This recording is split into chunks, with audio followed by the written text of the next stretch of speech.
ಈ ಕಡೆ ಒಂದು ಬಂದು ಈ ಕಡೆ ಒಂದು ಬಂದು ಒಂದು ಕುತ್ಕೊಂಡಿದ್ದು ಅದ್ರ ಮೇಲೆ ಒಂದು ಆಯಿತಾ. ಸಿಂಗಲ್ ಲೇಯರಲ್ಲಿ ಹಾಗಲ್ಲ, ಒಂದು ಸ್ಲಾಟ್ನಲ್ಲಿ ಒಂದೇ ಕೂತ್ಕೊಳ್ತದೆ. ಅದು ಮುಂದೆ ನೀವು ಇಲ್ಲಿ ಪ್ರಾಕ್ಟಿಕಲ್ ಆಗಿ ಗೊತ್ತಾಗ್ತದೆ. ಇಲ್ಲಿ ಇಲ್ಲಿ ಇಲ್ಲಿ ಏನದ ಈಗ 1 2 3 4 5 6 7 8 ಇಲ್ಲಿ ಬರ್ತದೆ. ಈ ಕಡೆ ಬಳಿ ನಾವು ಬಿಚ್ಚಿ ತೋರಿಸಿವಿ, ಈ ಮೋಟರ್ ರೌಂಡ್ ಇರ್ತದೆ. ಅವಾಗ ಇದು ಪ್ರತಿಯೊಂದು ಸ್ಲಾಟ್ನಲ್ಲಿ ಡಬಲ್ ಡಬಲ್ ಡಬಲ್ ಡಬಲ್ ಇದಕ್ಕೆ ಡಬಲ್ ಲೇಯರ್ ವೈಂಡಿಂಗ್. ಇಲ್ಲಿ ಮೊದಲೇ ಇದರಲ್ಲಿ ಸಿಂಗಲ್ ಲೇಯರ್ ಇತ್ತು, ಬೇಸಿ 2 ಕಾಯಿಗಳು ಸಿರೀಸು. ಇಲ್ಲಿ 4 ಬಂದು ಇಲ್ಲಿ 4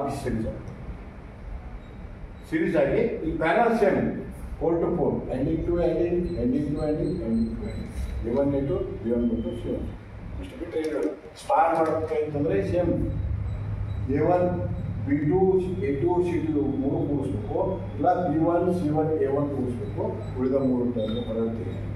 ಡೆಲ್ಟಾ ಮಾಡಬೇಕು ಅಂತಂದರೆ A1 C2 ಕೂಡಿಸ್ಬೇಕು, ಆಮೇಲೆ B1 A2 ಕೂಡಿಸ್ಬೇಕು, C1 B2 delta. Double ಪ್ರಯತ್ನ ಮಾಡಿ.